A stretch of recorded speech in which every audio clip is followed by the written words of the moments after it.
Primero que nada, muchas gracias por estar aquí. Buenas noches en Casa 25. Yo quiero decir brevemente que Casa 25 es un espacio, se ha convertido en un espacio cívico donde nos reunimos los que no han venido antes. Aquí hay actividades de sociedad civil organizada muy interesantes. Aquí, mucho antes de que se inundaran las calles con Panamá vale más y minería, ya aquí estábamos viendo opciones ambientales bueno, ¿qué te digo? 2023. O sea, yo no sé si Casa 25 tiene mucha historia antes de eso, pero yo la conozco desde hace casi 3 años y es un súper espacio y les agradecemos que nos hayan abierto la puerta a Maricel y a mí. A Maricel yo quiero empezar por comentar cómo la conozco. Maricel y yo somos vecinas políticas. Ajá, ¿cómo es eso? Con vecinas. Exacto. ¿Cómo se llama? Tenemos una vecina en común. Nuestros vecinos en Panamá son vecinos o eran vecinos de Maricel y ellos en la playa. Entonces, a raíz de eso nos hemos conocido en la playa, en ambientes muy relajados. Hemos pasado muchos años nuevos juntas, porque allá se hacía el año nuevo con los vecinos y había el muñeco del año viejo y todo este tipo de 12 uvas y todo el cuento de las actividades del año nuevo. Que de hecho hay un año nuevo que Maricel describe en su libro, no tan catastrófico porque eres bastante generosa, versus la catástrofe que te trajo de vuelta a la ciudad, que lo compartimos también, aunque no está en la playa. Exacto. Así es que, y de pronto empiezo yo a ver, yo no tengo tantos seguidores en Instagram, así es que sí me doy cuenta cuando hay alguien nuevo. Y me sigue esta persona que se llama Maricel Escribe, y digo, ay, mira, qué chévere, es una persona que escribe también, me está siguiendo. Y me pone like, porque como tengo tan pocos seguidores, me doy cuenta de que me pone like. Y digo, ay, qué buena gente. Y de pronto me pongo a curiosear y me doy cuenta que es Maricel, mi vecina política, que de hecho escribe y tiene esta obra tan bonita que se llama La escritora que vive en mí. A ver, ¿qué más tengo por aquí? Te iba a decir.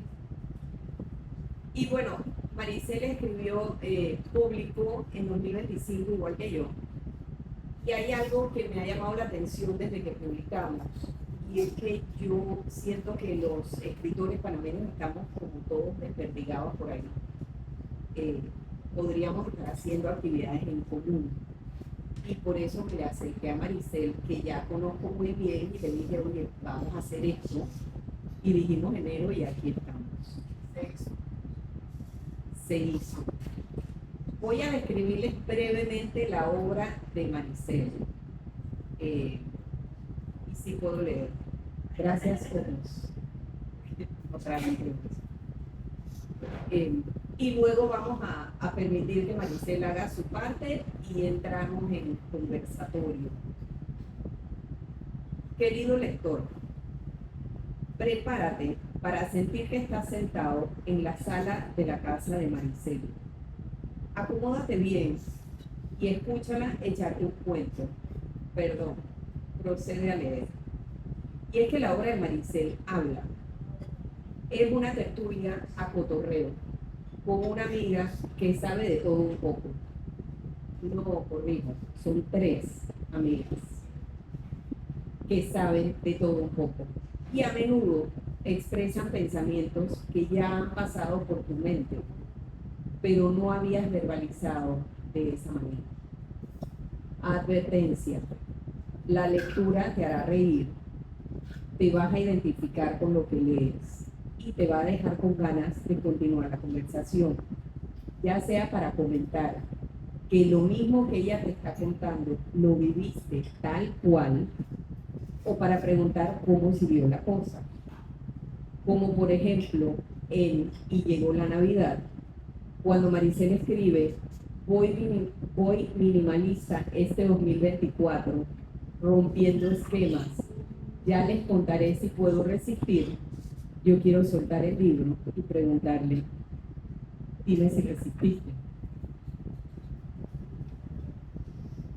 Debo aclarar por qué dije que la tertulia es de 3 amigas.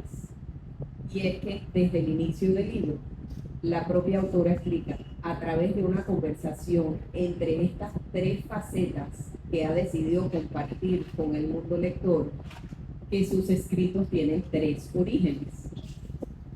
Una de ellas es experta en relaciones públicas.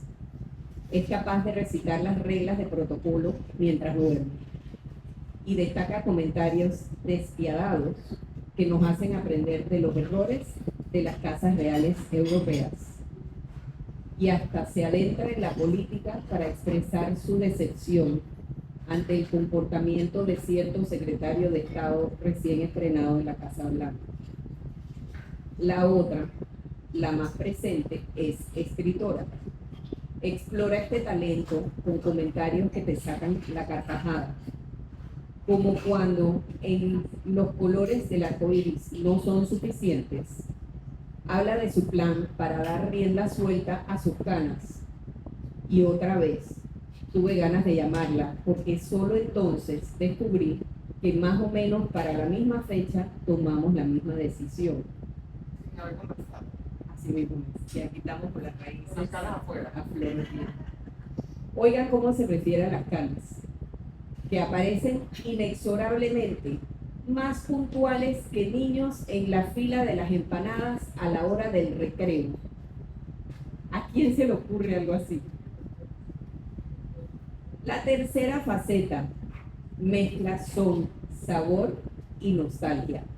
Es la cubana, que habla de su tío Juan, el cura, con un cariño tan presente que lo ves en la sala, con su guayabera de mangas cortas.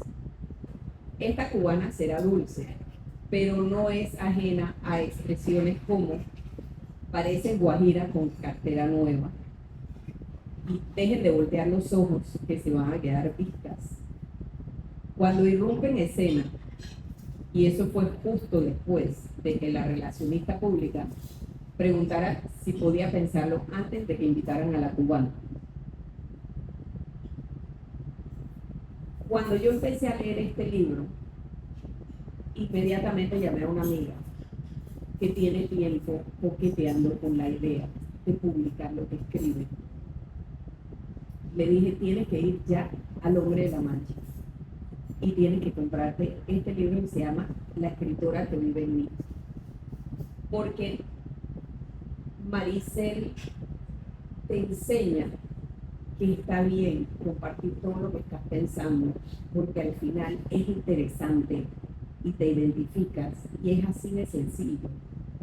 En un lenguaje que no vayan a creer que es sencillo, es elaborado, pero es elaborado desde una manera muy espontánea, como en la introducción cuando ella dice que se decidió y dijo, ahí va esa vaina. Y ahí tienes una obra que está exquisita. La pluma de Maricel invita a reflexionar, a reír, a identificarnos con sus experiencias, a encontrar sabiduría en cualquier infortunio y salir airosos de él. Resulta que soy hiperbólica, nos confiesa. ¿Será que tengo que estar más pendiente de lo que sale de mi boca? Algo así como editar el mensaje. No sé cómo lo haría, porque a veces el caudal de palabras brota de forma intempestiva y no me da tiempo de cerrar la represa. ¿Quién no se identifica con eso? Es verdad, qué pena. Pues te ruego, Maricel, por amor al prójimo, no cierres esa represa. Sigue escribiendo. Ojo que no todo es risas. Hay reflexiones serias desde un dolor compartido, como cuando habla de los deslaves en Valencia 2024. Me quedo suspendida en el tiempo y todo sucede como en cámara rápida frente a mí. Trato de insertarme en lo que acontece, pero no lo logro. Está todo muy lejos y no lo alcanzo. Para cerrar, les comparto una frase maravillosa que subrayé en La escritora que vive en mí. Y quiero que se queden con esto. Guardar una herida en el corazón es un gesto autodestructivo. Es autofagia. Maricel, gracias.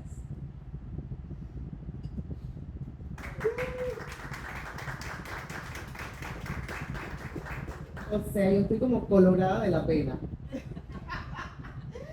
Literal.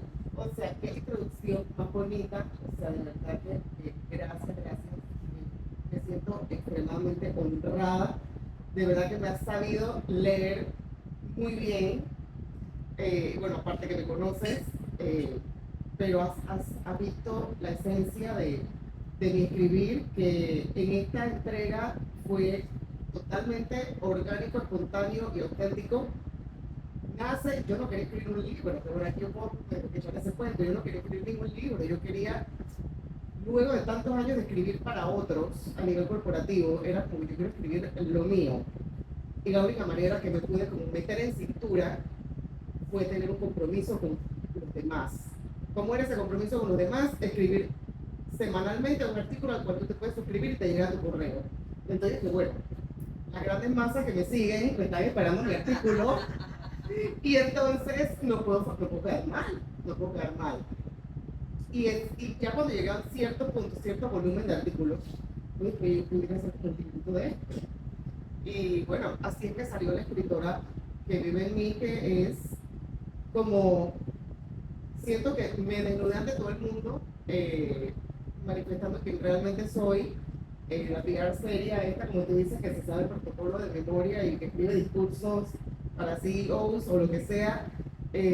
No, es bien divertida muchas veces, le duelen cosas, inclusive que no pasen aquí, como lo de Valencia, como la de la discoteca VIP en Santo Domingo, que yo me sentía como de luto literalmente.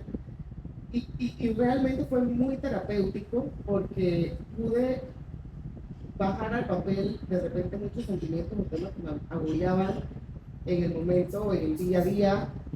Y fue como que lo mejor que me pudo pasar esta experiencia. Ahora estoy escribiendo el segundo, que es otra historia, que ya sí es una novela. Y que bueno, me estoy debatiendo con muchísimas cosas de ella, ¿no? Pero ahora ya como que es suficiente hablar de mí, suficiente, y vamos a hablar del libro de Yolanda.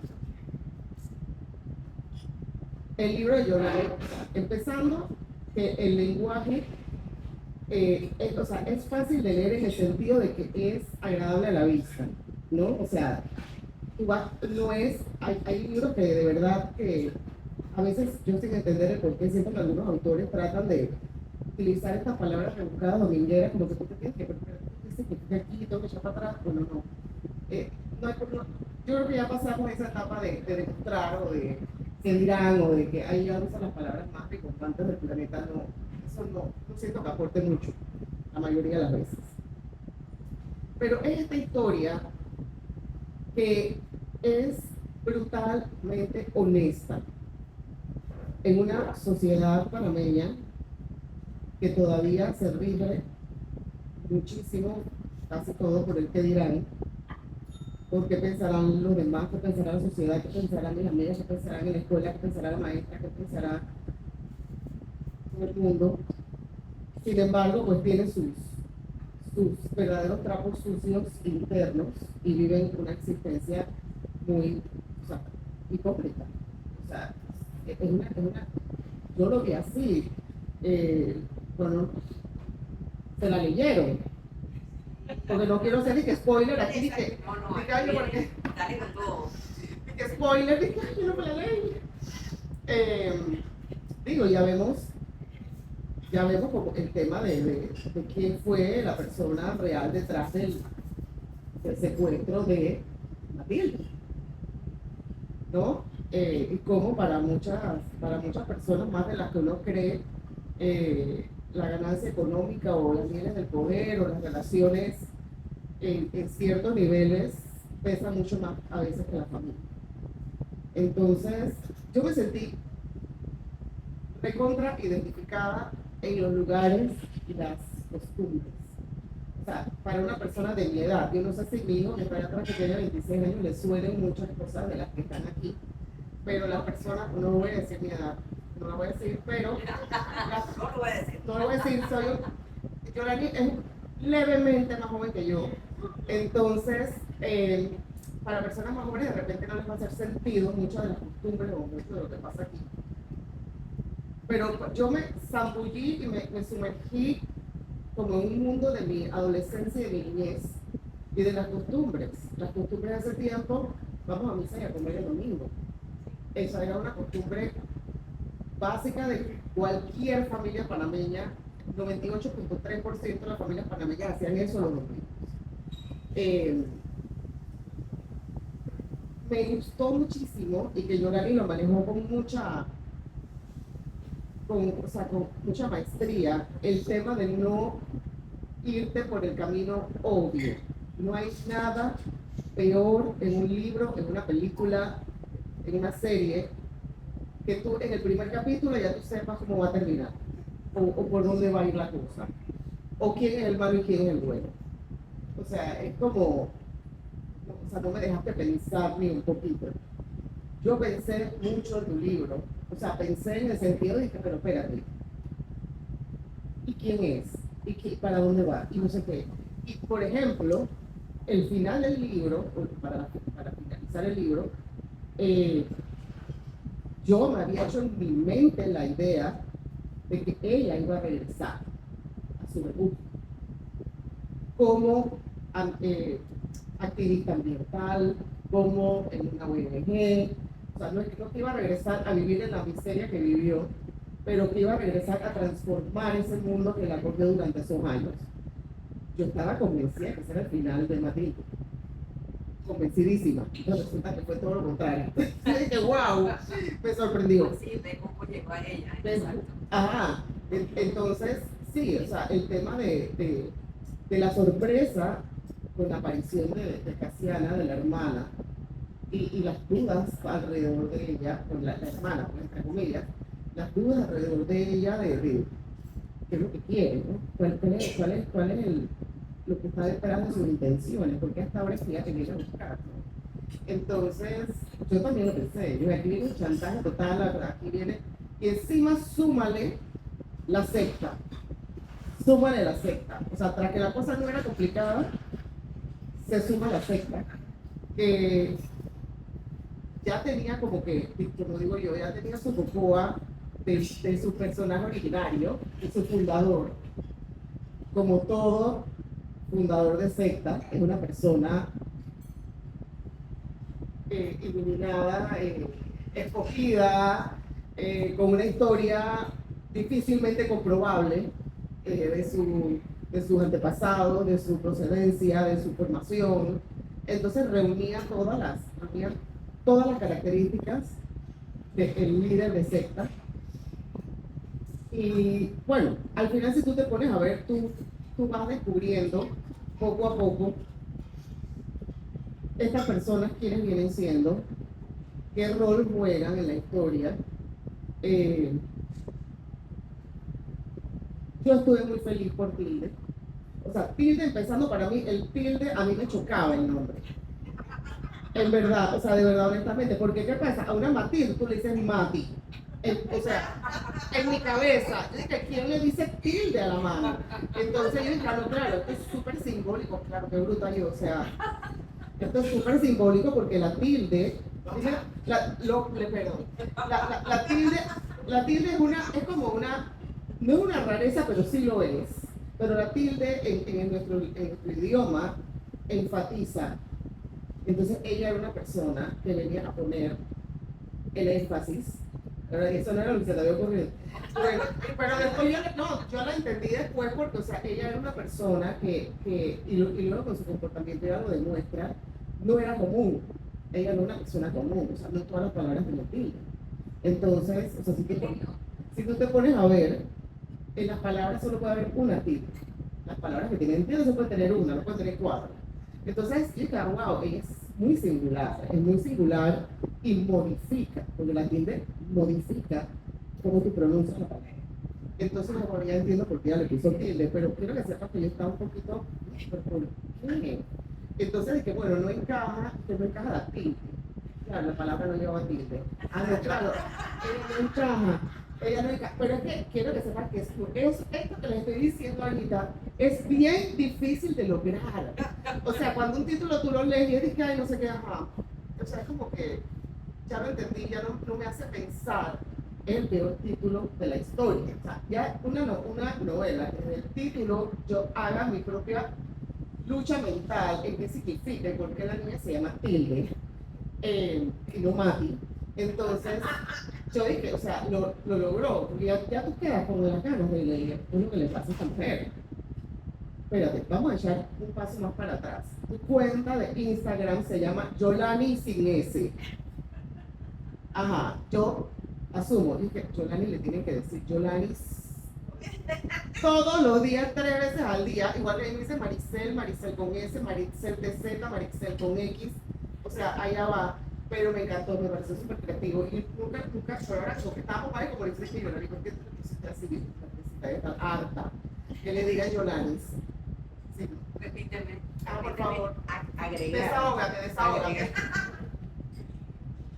Yo una vez estaba en el metro y fui a comprar lo que sea y el vendedor me pregunta mi nombre, entonces le digo Yolani y él pone Yolanis y eso antes me molestaba, ya he adoptado una nueva filosofía y por lo general digo que yo estoy en campaña a nivel nacional para corregir mi nombre, pero en ese momento yo le dije, oiga, ¿por qué usted pone Yolanis? Dice, no lleva ese. Dice, y digo, enséñame la pantalla. En la pantalla tenía todos los clientes que tenían nombres similares, o sea, tú vas poniendo Y, O, L, A, N, I. Bueno, había 8 Yolanis en el listado y 7 tenían S. Entonces, cuando había que abrir, yo no acababa. Y cuando había que abrir una cuenta de Instagram, además de que me molesta un poco porque la primera Yolani de todo Panamá es mi tía Yolani, que se llama Yolanda y que de chiquita le decía Yolandita y mi mamá le decía Yolanita y de ahí salió Yolani, todo el mundo le dice Yolani y todas más, o sea, es como Kevin Bacon en el juego ese que une 5 actores y llega a Kevin Bacon, esa es Yolani. Y esta le han puesto Yolani con S. Entonces, digo, cuando fui a abrir la cuenta de Instagram, digo, vamos a poner algo creativo, Yolani sin S. Y adivina cuál es la primera letra después de Yolani, en Yolani sin S. Es una S. Entonces todavía hay gente que ve la cuenta y piensa que me llamo Yolanis. Ay, claro, porque si lo lees de corrido, el Yolani, su otro nombre es Laura. Lorena. No, sí, lo que pasa es que cuando yo hago pedidos a domicilio, por ejemplo, para evitar que tengan Yolanis, me inventé Lorena. Entonces, si voy a pedir en 11 o voy a pedir en cualquier restaurante en Nápoles, ya para andar tachando la S porque llego molesta que me pusieron la S, Lorena. Mi hijo una vez me dice, ¿por qué no le dices Lorenas? Y ahí le ponen la S. Pero al punto que una vez para un cumpleaños Robert me mandó a hacer un pastel que decía feliz cumpleaños Lorena. Ay, Dios mío. Yo me imagino la dulcería de este señor cuántas cosas tiene. Que va cambiando nombres. Pero bueno, la cosa es que a mí lo que me encantó fue el tema de, a pesar que no es historia, o sea, pero esto es, o sea, el que piensa un poquito sabe de qué está hablando Yolanda, ¿no? O sea, o preguntas de que no estoy seguro, puede ser este, puede ser lo otro, lo cual también es genial, porque el que tú mantengas al lector sin estar seguro de lo que el escritor quiere decir, para mí me parece una habilidad fantástica. O sea, no es que quiero que quede y que no entendí el libro, no es eso, sino como que, o sea, respeta mi inteligencia y no me lo escribo masticado, escríbeme lo que yo tenga que pensar un poquito, ¿no? Entonces, el tema de la corrupción y el tema de lo que pasó con los ganchos de vida, saquemos, o sea, regla de 3 y más o menos sabemos qué es. Pero son cosas que aún así, y aquí en Panamá, que somos todavía pueblo chico, y que todavía mucha gente se conoce, sabe quién es, estuvo en la escuela con mi primo, o sea, alguien por ahí tú sabes. Todavía la gente no se atreve a hablar mucho de esas cosas, sobre todo cuando el primo del tío del vecino fue el que estuvo involucrado, ¿no? Entonces, esta familia perfecta no era perfecta. No era perfecta. El papá tenía su amante que usaba Happy de Clinique, el perfume. O sea, muy, muy trabajador, muy todo, pero él tenía su segundo frente, capaz que tercero. Y estaba metido en estos enredos. tuvo su tema, y esto es mucho como del machismo de las épocas de los papás, nosotras, puede ser, que ocultaban todo. O sea, el tipo estaba hasta la tusa metido en el dedo, no tenía plata en la empresa, y nadie supo nada, ¿no? Pero el tema de la corrupción y cómo al final sale, por qué la secuestran finalmente a ella, yo creo que es como un sacudón de que a veces en Panamá nosotros vivimos demasiado fresh. O sea, como no somos como nuestros vecinos colombianos o nuestros vecinos, o sea, que lastimosamente, o como era El Salvador hasta no hace mucho, o Guatemala, que cualquier persona tiene uno o dos guardaespaldas, viven dentro de una fortaleza, el carro antibala, vaina, vidrio antibala. Acá nosotros andamos felices, la vida estamos aquí echando cuentos, tomándonos el vino. Mira lo que pasó, mira lo que le pasó a Tilde. O sea, causado por su propia familia. Y allí, y una parte que yo incluí, que ahora tú nos dirás, porque son esos secretos que del escritor que a veces se la guarda hasta el final, que su madre sabía dónde estaba ella. Yo lo sentí porque esa niña estuvo, o sea, a ella le llegaba todos los meses, le llegaba la comida. O sea, a ella le llegaba un tuco para que comiera toda esa gente. Esas familias, aunque ella vivía, estaba pagada por alguien. O sea, eso estaba pagado por alguien. Y bueno, y llegado el momento la sacaron. O sea, ahí no se murió nadie se le descolocó un pelo, la fueron a buscar, la encontraron, la sacaron. Murió Santiago. Bueno, murió Santiago, pero era porque sabía mucho. Y había que tener un chivo expiatorio. Sí. Había que tener un chivo expiatorio, o sea, ya matado Santiago, o sea, como el tipo que le disparó a Kennedy, matado a Harry Oswald, ya se acabó la historia, ¿no? Entonces, eso fue un poco lo que pasó. Entonces, es algo demasiado orquestado para que hubiese sido labor de unos tipos chichipati por ahí. Así es. O sea, no era. Entonces, yo hasta lo llegué, o sea, ahora que me dices que no estaba en tu mente, pero yo llegué a dudar que la mamá de ella sabía. O sea, porque sabía de lo que estaba el papá y sabía que, porque también era un rol mucho de las mujeres antiguamente de que, o sea, ven y callar. No sé nada, no escuché nada, no vi nada, miro para otro lado. Puede tener 7 amantes, 8, lo que sea, yo no me enteré. Entonces, a mí me dio mucha rabia con ella, porque ella me cayó muy mal el tema de la planchadora. Porque es que así es el panameño. Y a mí esa anécdota de la planchadora del préstamo para lo del hijo, a mí me dolió. Porque a veces a mí me ha pasado, y usted sabe que yo hablo sin filtro, igual que escribo sin filtro. ¿Cuántas veces uno se gasta en una pendejada un montón de plata, mientras la muchacha que trabaja en tu casa tiene un serio problema que tú, la mitad de esa plata que te gastaste lo pudiste haber resuelto? Digo, tú no eres responsable del bienestar económico de ella, de toda su familia, ella está haciendo trabajo, tú le pagas, pero esas personas, pues que están en su casa, se convierten en familia, ¿no? Pero ahí te das cuenta también de la moralidad de los padres. O sea, la mamá estaba como que cree que somos un banco, el papá también, pero Tilde, o sea, para Tilde eso fue una ofensa. O sea, ella se sintió realmente ofendida. O sea, con lo que estamos aquí en el restaurante, le pudiste haber dado ella para la medicina de su hijo. Y eso es lo que pasa en todas las casas en Panamá. Como hay casas en Panamá que le compran una comida a la empleada, pero no come la comida de la casa. La empleada come salchicha y arroz blanco y el resto de la gente come otra cosa. Entonces, esa es la hipocresía panameña. Que se la demuestra muy bien, porque te apuesto que la señora estaba en el grupo de las damas guadalupanas, por decir un grupo, no es que estaba en ese grupo. Te apuesto que estaba en la dama guadalupana o estaba en la voluntaria del hospital del niño, pero eres capaz de ayudar a la mujer que no era que quería la plata para hacerse tinte, quería la plata para su hijo que estaba enfermo. Entonces, ahí demuestran muchas cosas de la sociedad panameña que no hablamos, que no las reconocemos, que miramos para otro lado y que tenemos que tocar y que tenemos que sanar también, tenemos que sanar y salvar un poco porque eso no está bien. No está bien. Digo, yo al final me alegré con Tilde, digamos, reencontró su amor,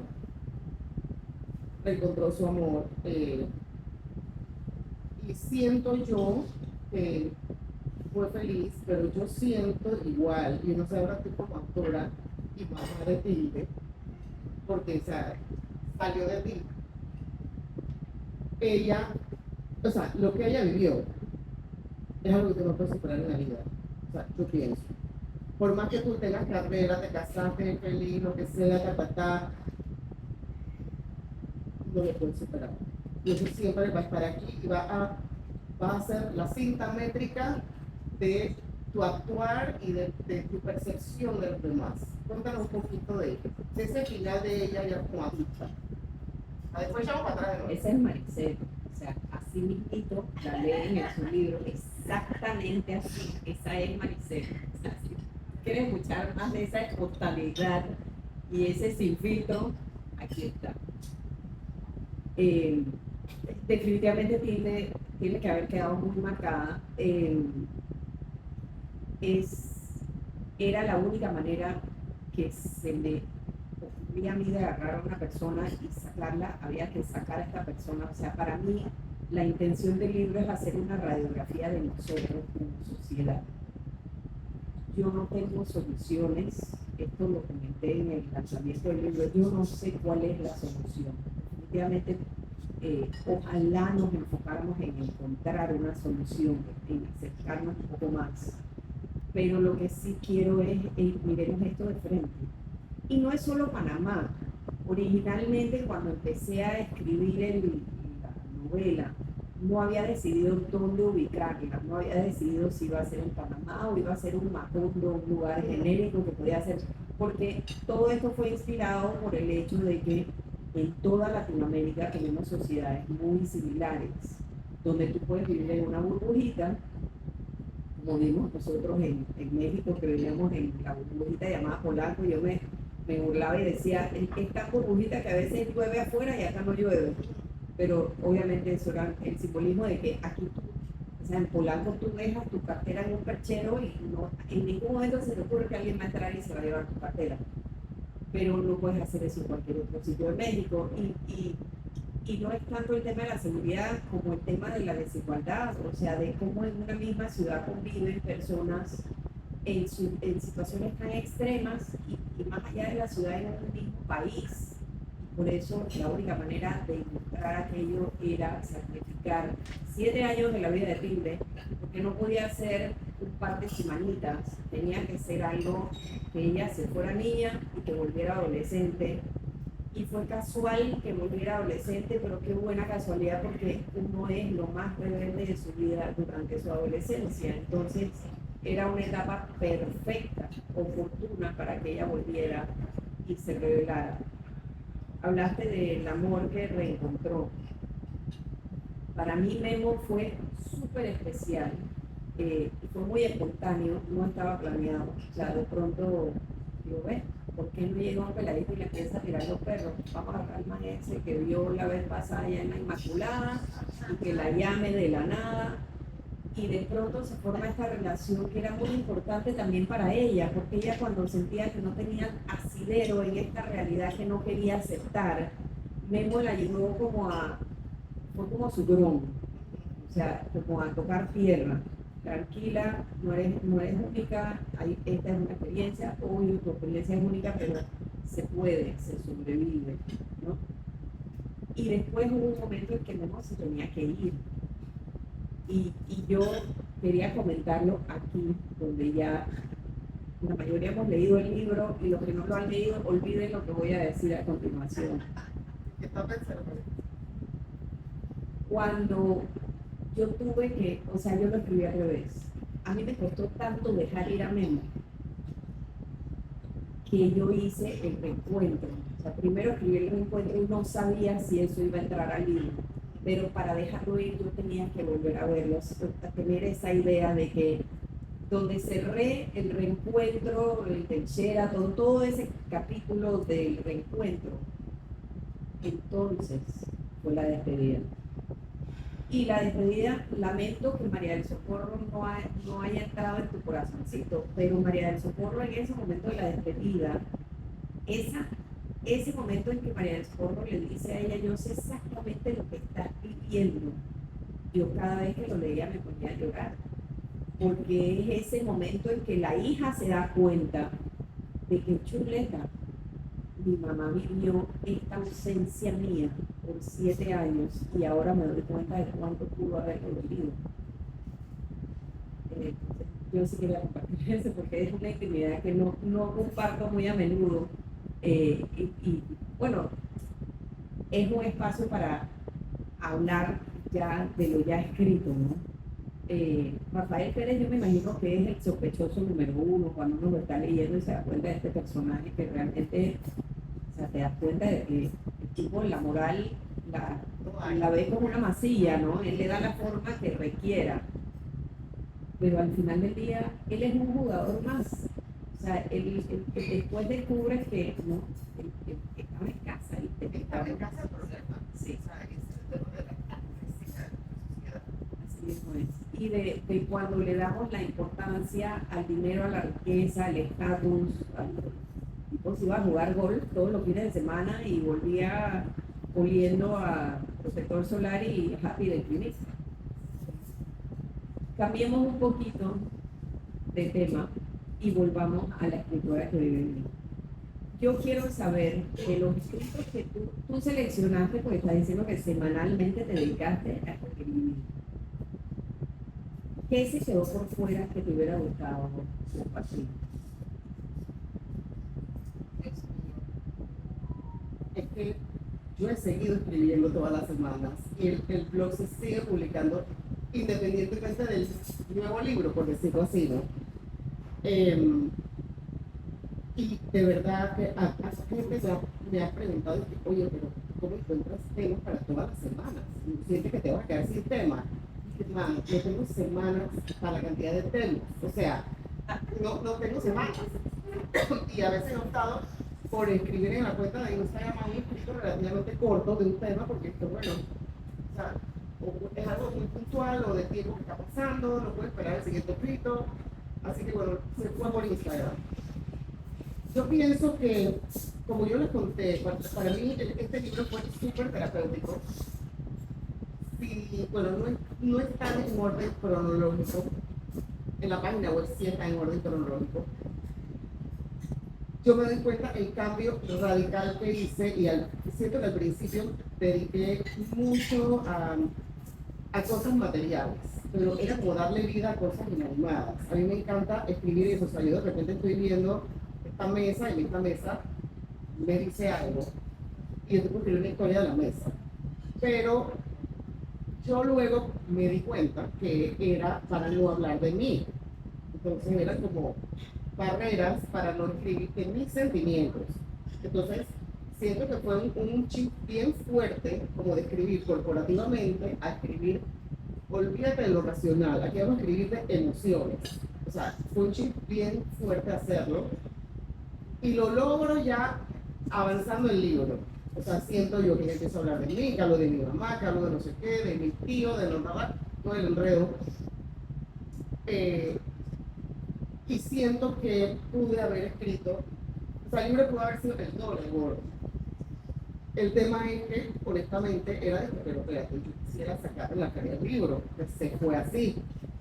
Hay un montón de escritos posteriores a que cerré la edición del libro que hubiera merecido totalmente estar en el libro. Lo que sí estaba como bien clara era que no iba a ser como una parte 2, porque mucha gente también preguntó eso, de que entonces ahora vas a sacar una nueva edición con los nuevos escritos, y que no, porque no quiero ni que me encasillen ni encasillarme yo en ese formato.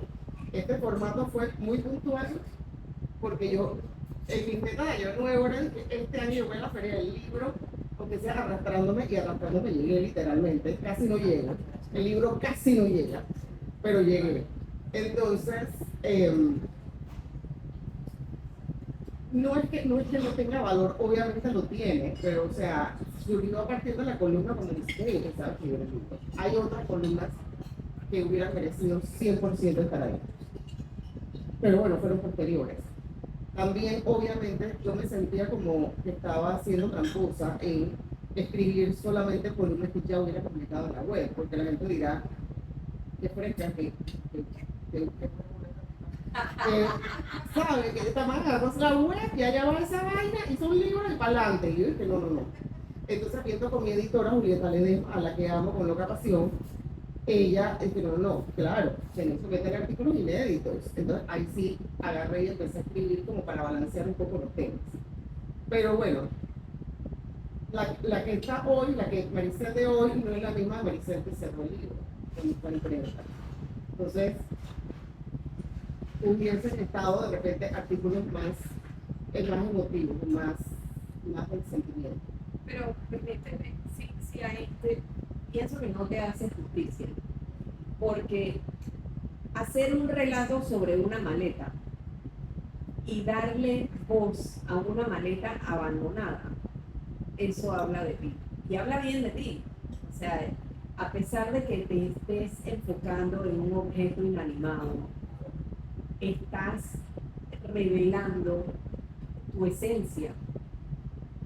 El relato de la cartera y de, ¿cómo es que dijiste? Tío Juan, mete mano. ¿Mete mano?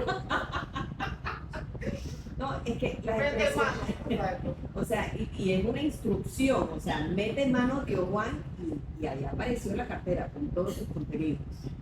Esos objetos inanimados reflejan a una persona, que el portón debería tener nombre y apellido. ¿A quién se le ocurre?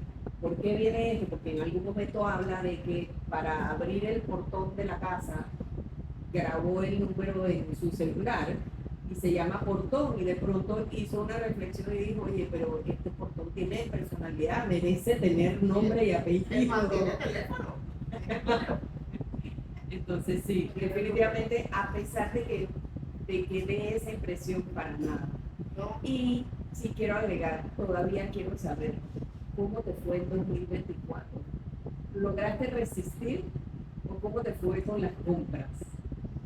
Mira, yo soy maximalista, o sea, ve mi collar, detalle, mínimo. Y yo dije que desde 2024 era simplificarme.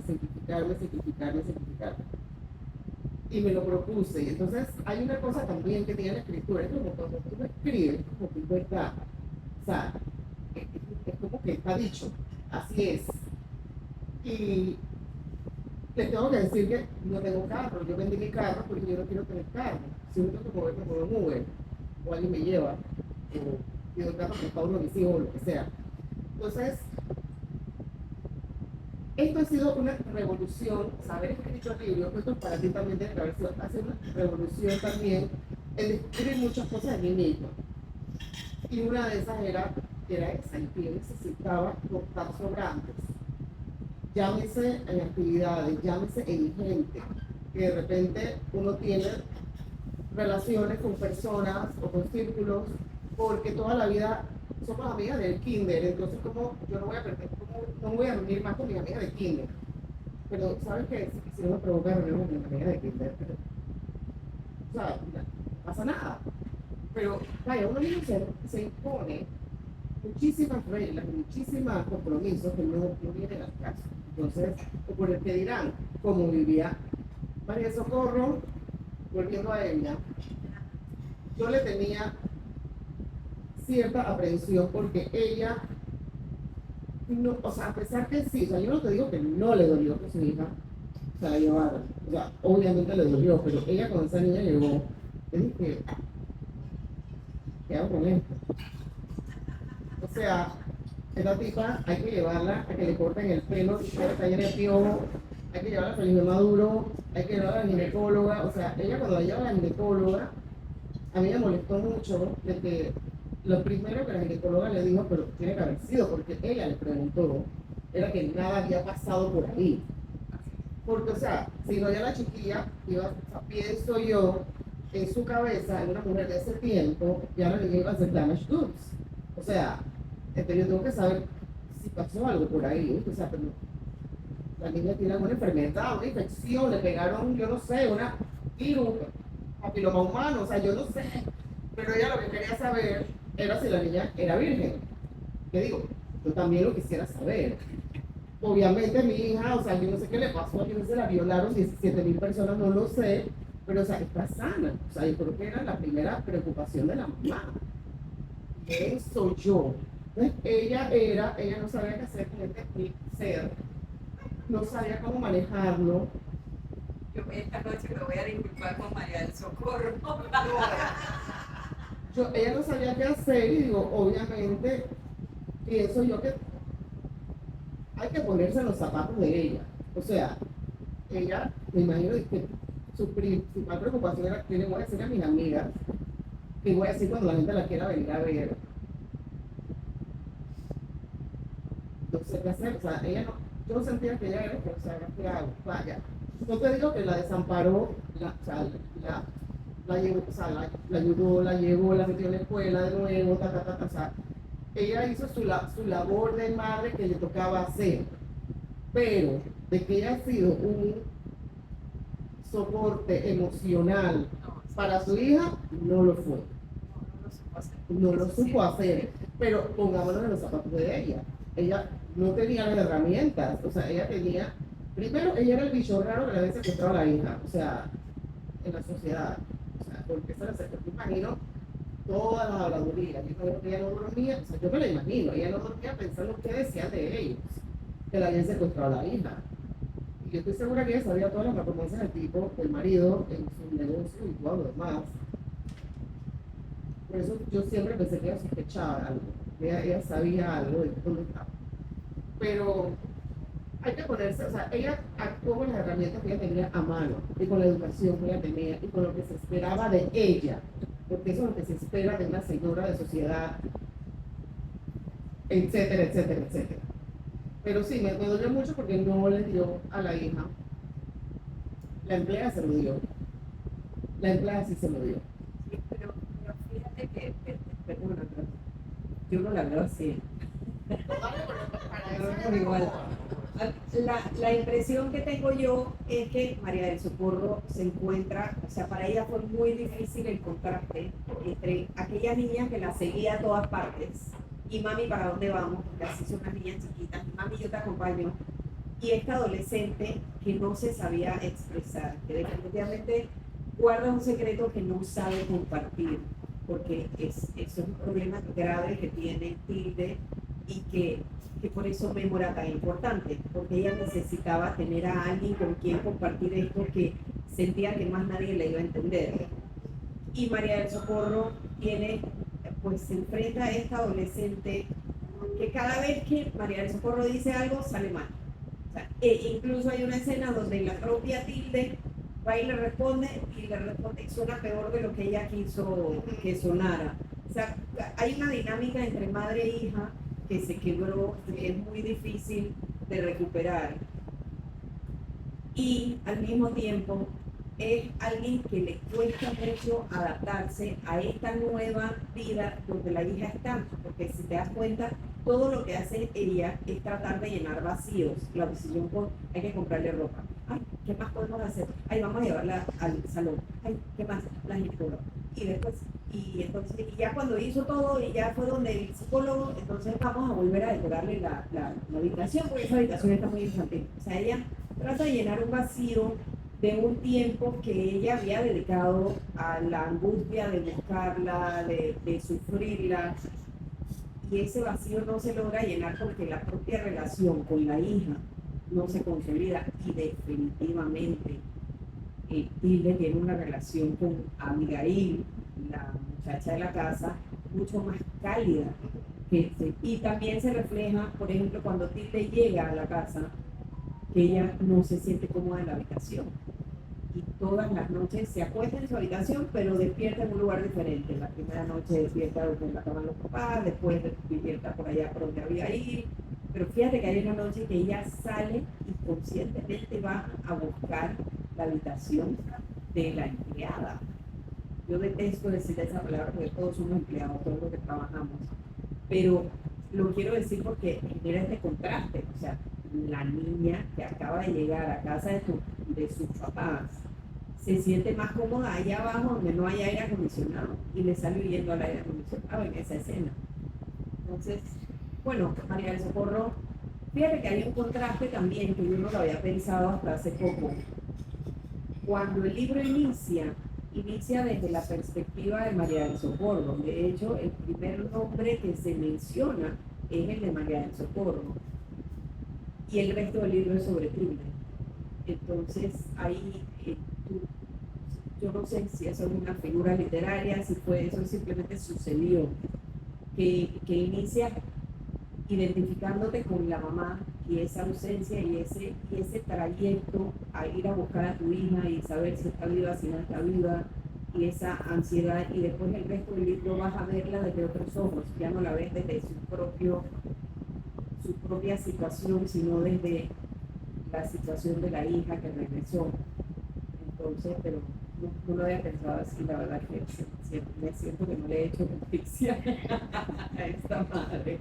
Pero claro, al final del día, alguien me preguntó una vez, ¿y tú qué quieres que piense la gente? Digo, no, yo no quiero que piensen nada, yo quiero saber lo que piensan cuando lo leen. O sea, es al revés, yo lo que quiero es, a ver, ¿qué te provocó la lectura que no se me ocurrió a mí?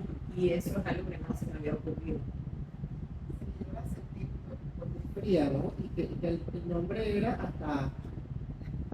hasta, o sea, porque cada personaje tiene un nombre por alguna razón, no es de gratis, entonces se llama María del Socorro, pero era la que no socorría, ¿no? Al final de cuentas. O sea, era como irónico un poquito. Pero bueno, lo que tú has dicho es muy cierto. Aquí estamos nosotros echando cuenta de que vamos a quedar así como por 4 horas más, pero no hemos dejado hablar a nadie. Yo no sé si alguien tiene... Oye, pero... Ok, ajá, dale. Como el esposo, yo tengo preguntas. La primera vez que yo vi el libro, mi español no está en nivel posible para entender todas las cosas. Pero ahora yo tengo una pregunta, Yolanda, ¿por qué no hay héroes? No hay héroes. ¿Por qué? Porque para mí es una héroe. Sí, para mí Tilde también es una heroína, pero a ver, es una persona valiente, pero no hay héroes, nadie salva, es verdad. Nadie salva, de hecho a Tilde nadie la salvó. Tilde, cuando decidieron liberarla, fue que ella vino y regresó. Hay villanos, definitivamente, pero no hay héroes. Yo pienso que, no lo había pensado, pero ahora que lo preguntas, es por lo mismo que yo digo, no es un libro que te trae soluciones, es un libro que te plantea realidades, porque al final es el tema de la narcopolítica, o sea, al final es lo que descubres, que lo tenemos encima y no lo queremos ver. Ella no tiene también un nombre de amor, también. Sí, la Memo. Memo es muy especial.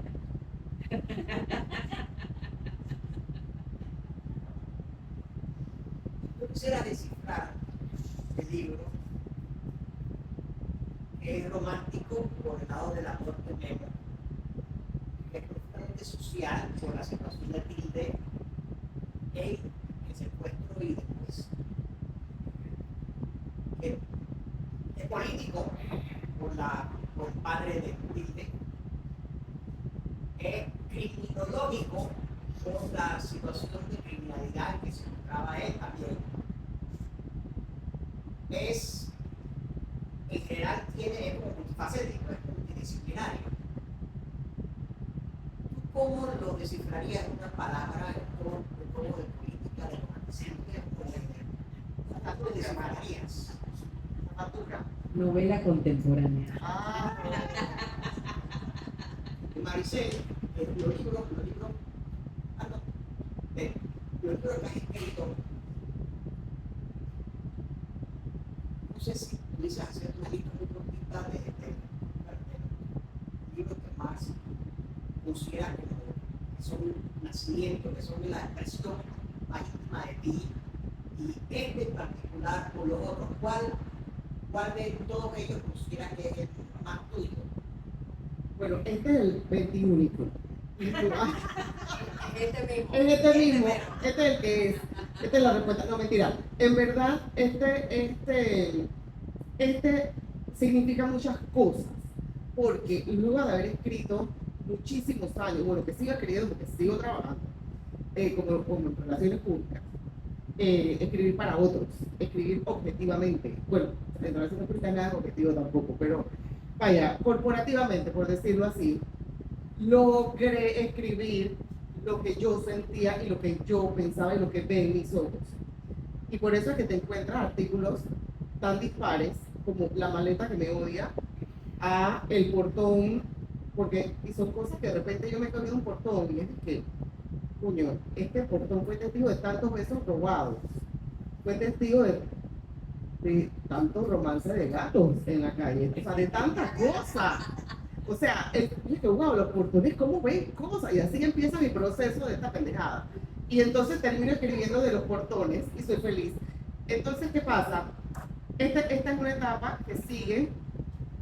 Gracias a Dios tengo bastantes suscriptores en la página y me leen los artículos que mando cada semana. O sea, esta semana yo escribí sobre la palabra discernimiento, por ejemplo, para darte una idea, para los que no conocen la página, que bueno, de repente son nuevos en conocerme.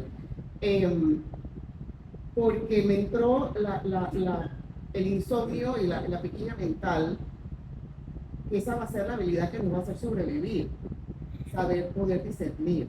Porque con todo esto de la inteligencia artificial, o sea, y todo fue por un video que vi, y yo de pendeja, yo le enseño a mis hijos, y dije, pero mira qué divino, y mis hijos, dije, o sea, es inteligencia artificial. Es que, man, han jugado con mis sentimientos, o sea, yo estaba toda feliz, dije, pero qué cosa tan divina. Entonces dije, ¿sabes qué? El que pueda sobrevivir en este nuevo mundo no es el que haga el mejor prompt, porque entonces te decían que el que iba a dominar el mundo es el que haga el mejor prompt para que la inteligencia artificial te responda lo mejor. No, mi amor, va a ser el que sepa discernir. Pies en la tierra, puedes tener la cabeza en la nube, en el iCloud, en ChatGPT, donde te dé la gana, pero donde tú pierdas la perspectiva, o sea, you're done, o sea, you're out. O sea, donde pierdas la perspectiva de lo real. Entonces, cuando estás escribiendo el asunto, y dije, wow, ahora me van a salir los eruditos, ¿qué es lo real? O sea, yo estaba esperando que me llegue esa pregunta, ¿no? ¿Y qué es lo verdadero? Y tienen toda la razón. ¿Quién es quién para decir qué es verdad y qué no, qué es real y qué no? Bueno, cada uno tiene su propia verdad, la verdad es de cada cual. Pero el tema donde nos dejemos engañar y creamos todo lo que vemos y todo lo que leemos, o sea, we're lost. De la capacidad de discernir. Ese es mi último artículo. El anterior, por ejemplo, fue la muerte de Tatiana Schlossberg Kennedy, que, o sea, me dolió como si hubiera sido mi amiga. O sea, no te puedo explicar.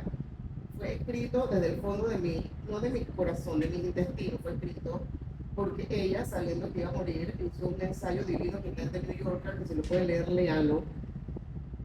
Mujer de 35 años, hijo de 3 años, niña de 1, y su preocupación más grande en rumbo a la muerte era cómo hacer que mis hijos no me olviden, cómo hacer que me recuerden, o cómo hacer que me recuerden no como la mamá calva conectada a la venoclisis, sino que quién era su mamá. O sea, yo me morí en ese ensayo. Entonces, por eso te digo, yo escribo, depende el mood, el feeling, y de eso se trata mi libro, de eso se trata este libro. Las columnas siguen, por eso te digo que es muy yo, porque el que lo lee y ve la fecha dice que pucha, que está matada hasta la shit en esta semana. O sea, ella estaba deprimida total, y otra semana de que la mataba contenta. Entonces tú sabes, vaya, te vas dando cuenta un poco mi estado de ánimo y el mood. Cuando se cayó la discoteca Vive en Santo Domingo, o sea, yo, es como si se hubiera muerto la mitad de familia, o sea, yo estaba dolida, lloré, y lo planteé en el libro. Entonces, aunque no sé si salió en el libro o está en la web, el corte del tiempo No recuerdo la discoteca. Valencia sí hay varias. Valencia sí, bueno, cuando fueron las ganas de Valencia, o sea, yo me sentía que yo me quería morir porque para mí el agua es un tema energéticamente muy importante. Entonces, wow, el agua te da vida, el agua te la quita en un minuto. Y fue una análisis ahí que, bueno. Así que este libro, el que lo lee, yo creo que me conoce, el que me busca en la página web y lee mis escritos, ahí sí, filtro. Estoy escribiendo una novela que les puedo adelantar que es en los años 30 en La Habana, Cuba, y va a estar bien interesante. Está bien, hasta ahí puedo decir. Sí, muy bien, muy bien, sí. Y de hecho, Maricel tiene escritos donde, de hecho, tienes uno donde analizas el primer autorretrato del príncipe, no autorretrato, el primer retrato del príncipe Carlos. Y desde el punto de vista de relacionista pública, que me parece genial, porque sí fue muy comentado, el tema de que el retrato era rojo y hablas de la mariposa, o sea, te vas de ese lado y luego la misma escritora te habla de una maleta que se le perdió y la maleta estaba con ella y no le da la gana de mover. Entonces, sí, la verdad es que sí, son las tres personalidades y creo que la introducción lo deja clarísimo. Está la cubana, está la relacionista pública y está la escritora. Así que tuve que explicarlo porque no era obvio, siento que no era obvio, así que No, y hacen la conversación entre ellas, está genial. La verdad es que ya de ahí sabes cómo viene el tema. Rogelio, Sí, yo realmente disfruté mucho el libro, mucho, y creo que la esencia es una crítica tan real de la sociedad. Me acuerdo, se me olvidaron unas cosas, pero lo leí una vez cuando lo conocimos en el libro, pero me acuerdo muy bien de esa parte de la empleada que ahí, que pasa todos los días. Esa es la gente que está contigo. así es. No la va a ayudar. Y a medida que han pasado las décadas, ha cambiado totalmente eso. Me ayudó todo lo que pueda. Pero para lograr eso, yo tengo que hacer vida. Esa familia no estaba de ningún lado. No, Entonces, pero ibas a misa.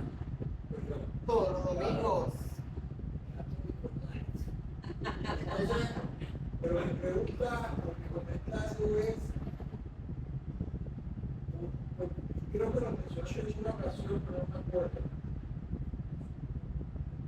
¿Por qué la dejaron 7 años? Nadie lo fue buscado, o sea, que cuál era, evidentemente ya saben el tema, pero ya el efecto se había pasado, o sea, ¿qué pasó ahí? Primero que nada, gracias por el tiempo de todas las personas que lo han leído y gracias, Rogelio, porque los comentarios han sido súper alentadores. Ella tenía que quedarse 7 años, entonces como autor uno no sabe qué figura usar. Originalmente, ¿cómo justificamos 7 años? Tiene que ser 7 años. Ella no podía irse de más de 8 años, porque si no hubiera sido una niña demasiado ingenua para su edad, de dejarse llevar con esa facilidad. Y tenía que venir en plena adolescencia. Y tenía que venir a una edad en la que pudiera iniciar un noviazgo que fuera un noviazgo significativo, o sea, es ese primer amor con mucha intensidad, no lo vas a tener ni a los 12 ni a los 13 años, entonces ella tenía que estar fuera, yo necesitaba los 7 años. Y la mejor explicación es la que da Rafael Pérez, cuando ella se va a entrevistar con él,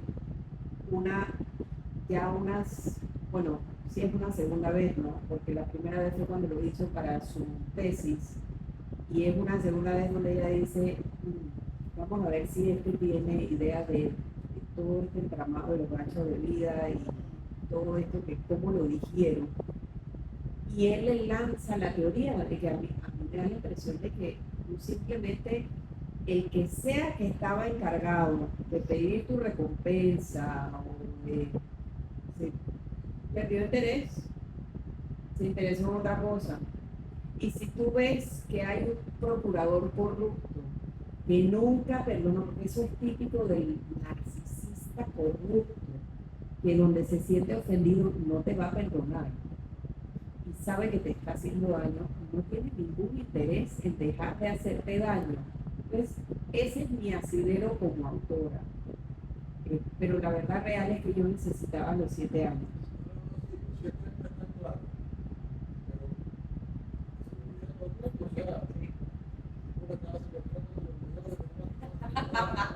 No se puede haber olvidado porque ella le llegaba la comida semanalmente. Cuando trató de escaparse, Exacto. o sea, la persona estaba ahí, pero Sí. como que dieron la instrucción y son otras.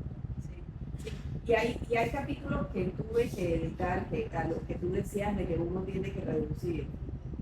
Hay capítulos, o sea, yo ya había escrito, a ver, cuando a mí me tocó reducir, que yo tenía este mastodonte casi el doble, y me dijeron, Yolani, esto, o sea, tienes que sacar de ahí, dije, bueno, la única manera, ya cuando tú lo escribes, ojo, ten cuidado, cuando tú lo escribes, te encariñas y cuesta mucho soltar lo que ya está escrito. Entonces, lo que hice yo para mentalizarme fue, bueno, Yolani, ya tienes una serie en Netflix de 8 temporadas. Agarra eso y conviértelo en una película. Pues hay que sacar. ¿Está bien? El día que me compren los derechos para la serie de Netflix, aquí tienes un capítulo de Casiana en México, aquí tienes el capítulo de cuando se convirtió a Despertar, ya todo eso está escrito. Pero lo que te quería comentar es que ahí había capítulos de Casiana incluso yendo a despertar a un, ¿cómo se llama? Un retiro espiritual, porque ella va donde, porque Casiana también cuando descubre que tiene, ese es otro trauma. Es otro trauma. Casiana adulta ya descubre ¿Quién era? que Tilde había sido secuestrada y que el papá había tomado parte de este secuestro, que mis papás tienen que haber sabido, o sea, ¿cómo es posible que, no? Claro, por eso es que lo mataron, entonces Casiana, todo eso está en un episodio de Netflix, por allá que ustedes no han visto. Pero ella va donde el hermano y le dice, oye, tú, el papá, tú puedes creer, y el hermano le dice, no se te ocurre, no seas tonta, o sea, él lo usaron igual y tú eres que lo desecharon y lo descartaron. Pero, o sea, hay explicaciones que no pude, ya no dio tiempo de que llegaran acá. Y había otra idea que les iba a comentar y se me fue. Con esta idea de Casiana. Ahorita va a volver. Dale tiempo, se fue. Está volando por ahí. Por allá, por allá. Pero sí, había que hacerlo y tenía que, los 7 años tenían que quedarse ahí, Santiago tenía que morir, eso quedó clarísimo desde un principio. O sea, hay partes, yo no sé si ustedes las ven, por ejemplo, donde ella regresa, que se puede ver la ciudad, o sea, son lugares que a mí se me ocurren, digamos, a Miguelito, lo que nosotros hagamos para ir a hacer todo el fin de semana, que hay áreas donde tú puedes ver toda la ciudad, pero parece otra ciudad, porque los caminos son más angostos, o sea, increíble, estamos en la misma ciudad Está diferente. y está diferente. Mira, o sea, tú no me vas a creer, o sea, yo corto muchísimo en carro por San Sebastián, por Calacaja, por decir así, para salir enfrente de Multiplaza. Y a mí me ha pasado 1000 veces que yo veo a Multiplaza en el fondo y me cruzan 3 gallinas en Bucalacata. Entonces, no es que en esta ciudad, no, enfrente de un local de esta magnitud, donde están estas tiendas de estas marcas, las gallinas pasan por la calle, normal. Sí, te comentaba que bueno, uno se va encariñando y tú escribiste capítulos y te va a tocar con la novela que suena interesantísima, me encanta lo que comentamos antes de abrir el micrófono, que alguien te va a decir, tienes que quitar y tú dices, ¿por dónde? ¿A qué le quito? Entonces, esto es como que tú tienes una criatura, tú tienes este bebé y me estás pidiendo que yo mutile a mi bebé. No le puedo quitar un brazo, una pierna, lo siento, me niego. Pero entiendo que ambas trabajan. Yo no me puedo imaginar en qué momento se deciden a tantas cosas. O sea, ¿cómo es ese instante donde se sientan y te diste cuenta que ya estás escribiendo un libro? Porque no es que son escritoras que solo se dedican a eso. Para mí escribir se ha convertido en necesario, o sea, yo necesito escribir para vomitar mil cosas que tengo ¿Y a adentro. qué hora hacen eso? El fin de semana, de noche, o de repente o hasta en el día laboral, porque, o sea, como yo, o sea, soy socia de una agencia, o sea, no es que estoy ponchando tarjetas, o sea, yo puedo meter aquí, meto allá y me escribo aquí, escribo allá, pero, o sea, es un tema de, yo digo mucho, o sea, eh, eh, yo tengo, o sea, es necesario, para mí es necesario, y es, por ejemplo, yo cuando estoy trabajando, yo pongo YouTube en la tele, con la computadora, lo que sea, como noticias y demás. Y entonces ahora cuando está todo lo de Venezuela, sacaron algo de un señor que era agricultor, que cuando Chávez pues, le expropió tierras a un montón de gente, el señor se puso en busca de hambre, se murió. O sea, yo me quedé con la, o sea, me quedé tiesa. Y fíjate, ¿quién es este señor? Entonces, yo tengo que escribir de este señor. O sea, yo tengo que escribir de este señor, yo no puedo quedar con él. Porque tú sabes la convicción de morir, o sea, que lo decía en su entrevista, sí, o sea, si yo tengo que morir por la justicia y la decencia, yo me voy a morir. Y se murió. Son estas cosas que, o sea, yo no me puedo acostar a dormir. Cuidado ahora que yo a mi casa lo hago. O sea, yo no me puedo acostar a dormir, yo no puedo dejar a este señor que se me vaya. Porque me dejó muda. Porque wow, nunca supimos quién era. Un héroe nacional, ¿sabes? Y era, se le había expropiado su tierra en WhatsApp. No sé si era justo o injusto, no sé si era legal o ilegal, pero de que el tipo fue fiel a sus convicciones, el tipo fue fiel a sus convicciones porque se murió. Eh, yo, bueno, Tilde nació en vacaciones obligadas en México cuando yo no trabajaba. Y continuó, después volvimos a México y yo trabajé, y con trabajos bien difíciles. Yo no pollo, pero casi. O sea, porque pues hay una exigencia de tiempo laboral y qué sé yo. Después fue en pandemia.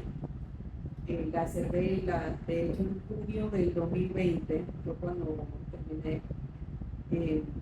El 12 de junio a las 12:12. O sea, exactamente me acuerdo que estaba hablando con mis Juanitas y le dije, le tomé una captura de la pantalla para saber qué hora era, porque no sabía qué hora era. Y cuando volteé a ver era el 12 de junio, eran las 12:12 del mediodía.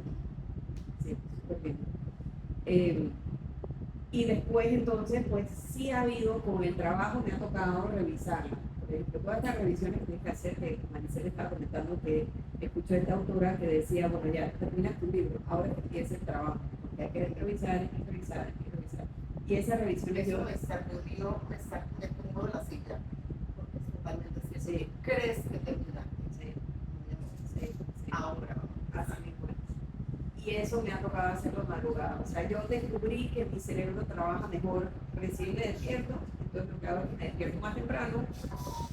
Decía a esa hora que te encanta estar despierto, tipo 5:30, y le meto tiempo a eso. Y lo que he hecho ahora con un proyecto que estoy trabajando es que pido vacaciones con el Pachiriquí y allá o sea, ahí sí, en mi soledad más íntima, me dedico a trabajar, pero sí es complicado, no es nada fácil.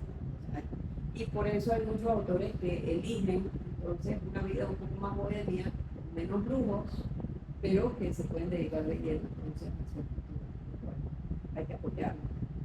O sea, hay mucho de eso en Panamá, afortunadamente, hay gente que todavía cree en la literatura y en el arte, y son los que merecen nuestro apoyo. ¿Cómo estamos de tiempo? 8:30, ¿está bien? Sí, sí, sí, sí, sí. Bueno, entonces podemos poner la música y bajar a hablar a las mesas. exacto. Sí, muchas gracias a todos.